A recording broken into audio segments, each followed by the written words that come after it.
हर हर महादेव, मैया पार्वती की जय। तो आज हम आप लोग को तीज स्पेशल भजन सुना रहे हैं, तो आप सुनिए और मेरे चैनल को सब्सक्राइब कीजिए, एक लाइक भी कर दीजिए। तो मैया पार्वती शंकर जी से, भोलेनाथ जी से क्या कह रही हैं सुनिए आप लोग। पुरैनी पात पर सुतली गौरादाई, सपना देखली आज गुत हे।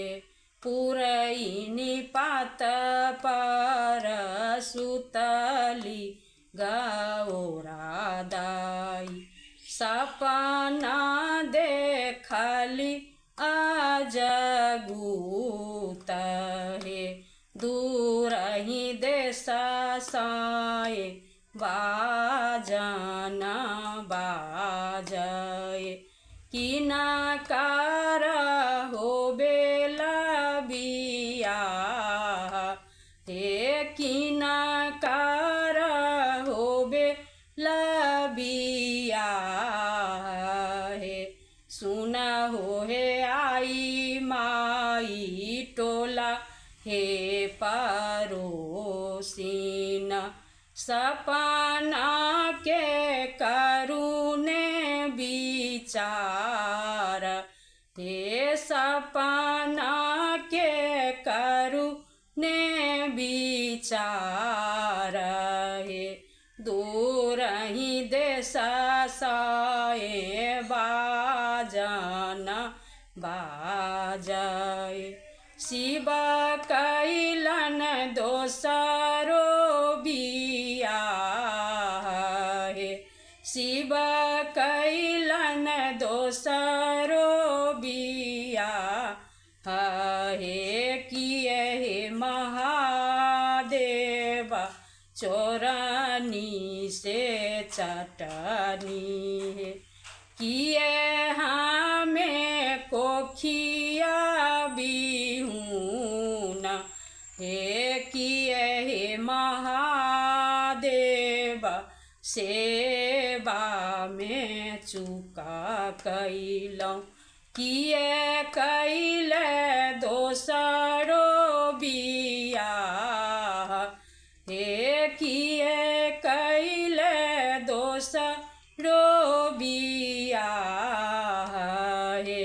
नहीं हे गौरादाई चोरनी से चटनी है। नाहे तो है कोखिया बिहून है। नहीं है गौरादाई सेवा में चुका कैल। विधि कैलन दोसरो बियाह हे। विधि कैलन दोसरो बियाह हे। जाबे बियाह जे कैल शिवजी भले काम कैल हे। से हो तिरियानी देखाव हे। से हो तिरियानी देखाव हे। पहिरू गौरादाई इयारी से पियारी है। सौतानी पड़े छी घर ले हो हे। सौतानी पड़े छी घर ले हो हे। बेटा बाजे रहताई पुतहुआ परे छतौ। सौतानी पड़े छ लोने जाई हे। सौतानी पड़े छ लोने जाई हे। मुआरे उघाड़ी जाबे देखाथिन गौरादाई। मुहारे उघाड़ी जाबे देखाथिन गौरा दाई इतहाथिन सांझा बहिना हे इतहाथिन सांझा बहिना हे तीनहु लोका सांझा बारो नाही मिलल होइले में सौतनी हमारा हे बेल हो में सौतनी हमारा हे मारी हे सांझा तो हारो जेठा भैया हे कोखिया से होई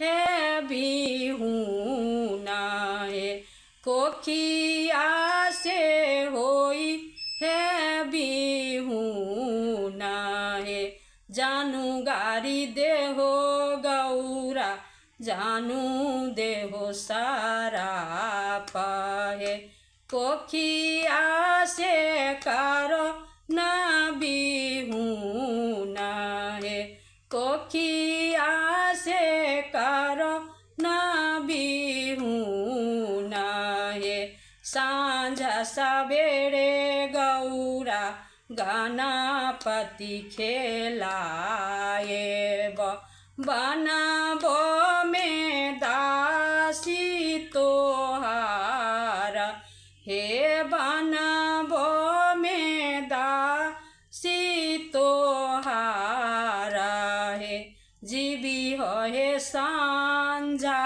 तोहारो जेठा भैया हे कोखिया से होई है समतुला हे जीवी हे सांझा तोहारो जेठा भैया हे कोखिया से होई है समतुला हे कोखिया से होई है समतुला हे।